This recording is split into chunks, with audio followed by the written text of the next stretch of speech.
Plaisir d'accueillir François Tétu. J'oublierai pas son prénom, ça c'est sûr et certain, de Valabonnière, Desjardins. Monsieur Tétu, bonjour. Bonjour. Je voulais jeter un petit coup d'œil, une petite toile de fond de ce qui se passe au niveau international. Vous avez préparé des tableaux, puis déjà, j'en avais pointé un pendant la pause commerciale. Puis je me disais, moi, là, vous me parlez d'atterrissage, de l'économie chinoise, avec tout ce qui se passe en Europe, j'ai l'impression que l'atterrissage va être un petit peu plus brutal que les gens en pensent. Puis ça regarde comme ça aussi, ça s'inquiète pas mal partout, là. Je vous dirais, vous avez une équipe de recherche chez BCA Bank Credit Analyst. Et je vous dis, depuis plusieurs mois, ils sont divisés. Alors, ils sont en guerre, une guerre interne, quand on fait les lectures, sur le scénario chinois. Alors, certains ont un scénario de hard landing, c'est-à-dire d'un atterrissage brutal, tandis que vous avez d'autres confrères chez BCA qui ont un scénario avec un atterrissage en douceur. C'est parce que le problème qu'il y a, c'est qu'il y a deux impondérables. D'abord, l'économie européenne qui fait affaire beaucoup avec les Chinois. Deuxièmement, les statistiques sont pas fiables.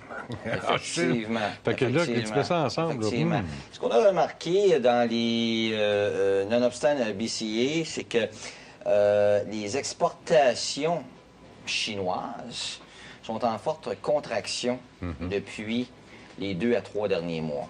Donc, les ventes qu'ils font naturellement en Europe, il faut comprendre aussi vers les États-Unis, etc. Donc, forte contraction des exportations chinoises. Autre part, aussi, c'est qu'un autre indicateur, c'est la consommation ou l'importation de iron ore, de fer, d'acier. C'est ça. Alors, qui est aussi en très forte contraction depuis avril. Donc, ça aussi, c'est un autre indicateur pour nous qui dit, c'est peut-être un petit peu plus grave qui nous le laisse sous-entendre. Et ça, c'est pas trop bon pour le Canada. Non, effectivement. C'est pas trop bon pour le Canada. Quand on regarde d'ailleurs le contrat sur le contrat actif de l'acier, on remarquera que c'est pas tellement beau. Oui, effectivement. Effectivement. Et puis si, par exemple, beaucoup se servent du cuivre comme baromètre, qu'ils l'appellent Dr Copper, par exemple, et non Pepper. Non, il faut faire la distinction. Donc, le prix du cuivre, en fait, avait... c'était vraiment une falaise tombée de façon abrupte lors de la crise financière. Pour faire un rebond de 100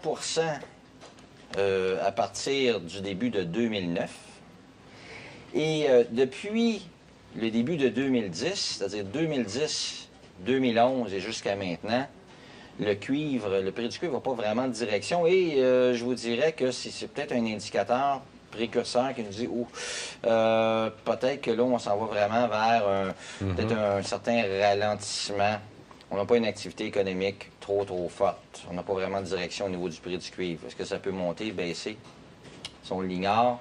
Mais c'est quand même un indicateur précurseur. Un autre, l'ISM, naturellement, je ne vais pas faire peur à personne, là. Sauf que... On s'en va vers la contraction, en tout cas, là. Oui, bien c'est ça. C'est parce qu'on a eu quand même,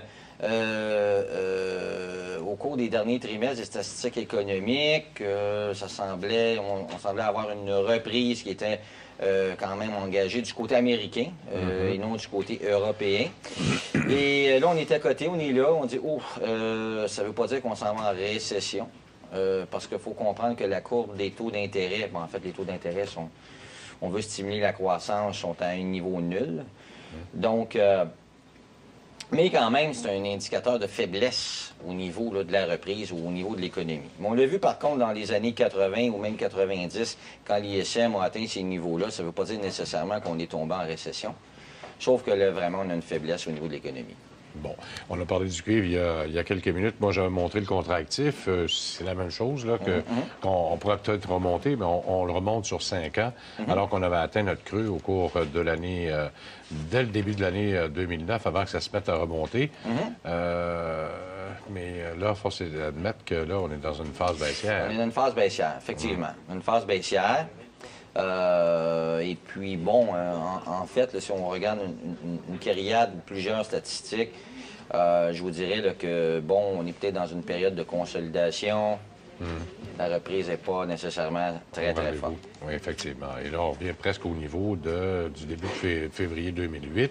Effectivement. Donc, est-ce que ça pourrait nous faire passer en bas des 3 000 la tonne? C'est ça la grosse question. Puis, il y a le côté européen également là, qui nous inquiète beaucoup parce qu'on apprenait la semaine dernière qu'il y a quand même 7 pays qui se retrouvent en récession. Là. Effectivement. Donc, du côté européen, là, on parle de l'ensemble du continent européen, sauf que si on regarde pays par pays, naturellement, vous avez des pays quand même en forte contraction au niveau de l'économie qui subissent quand même une récession assez sévère dans certains cas.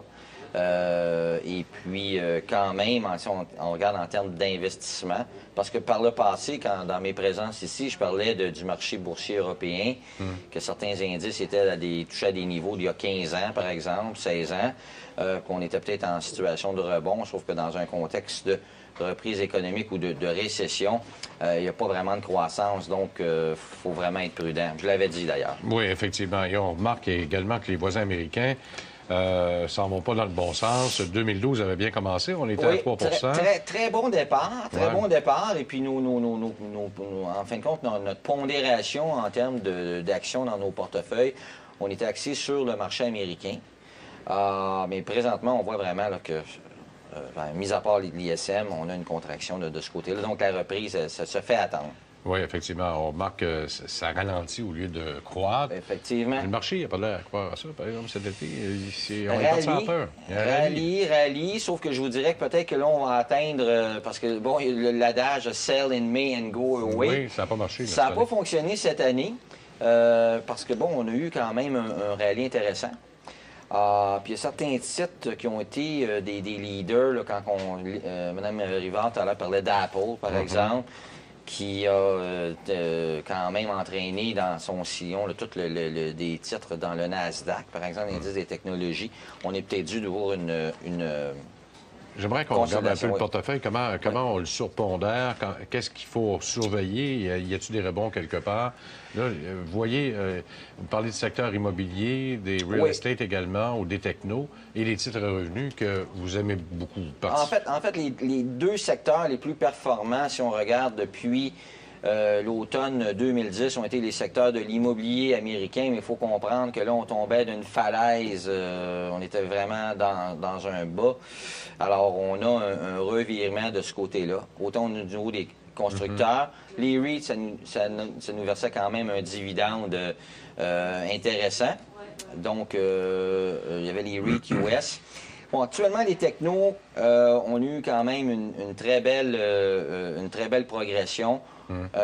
Faudra peut-être faire attention, peut-être prendre un peu de profit à cet égard-là, parce que tous les titres composants, ces sous-indices-là, ou même l'indice Nasdaq, on les voit, ça commence à être étiré un petit peu. Pas mal élevé. Oui, Google, Apple, etc. Donc, mais par contre, c'était dans le portefeuille, mais peut-être des prises de profit. Naturellement, les titres à revenus. Quand on parle de titres à revenus, de dividendes, on avait parlé là, de titres versant des dividendes, soit des stocks, des actions privilégiées, etc., dans un contexte de taux faible. Il nous reste peu de temps. J'aimerais ça qu'on parle des médias sociaux, parce que là, il y a Facebook là, qui nous a coûté 51 000 51 milliards. Je ne veux pas être qualifié de monsieur scandale, parce qu'à ma dernière apparition, j'ai parlé du scandale du Libar. Et puis, si on regarde Facebook, on pourrait appeler plutôt Farcebook, qui a été émis à 38 $, qui a baissé de 50 on a eu un premier signal au départ, là, le retrait de General Motors en tant qu'annonceur sur Facebook, là, qui remettait peut-être en question, dire, bien, les gens vont sur les réseaux sociaux pour peut-être communiquer ensemble, avoir des amis. C'est peut-être pas le bon véhicule pour faire de la publicité.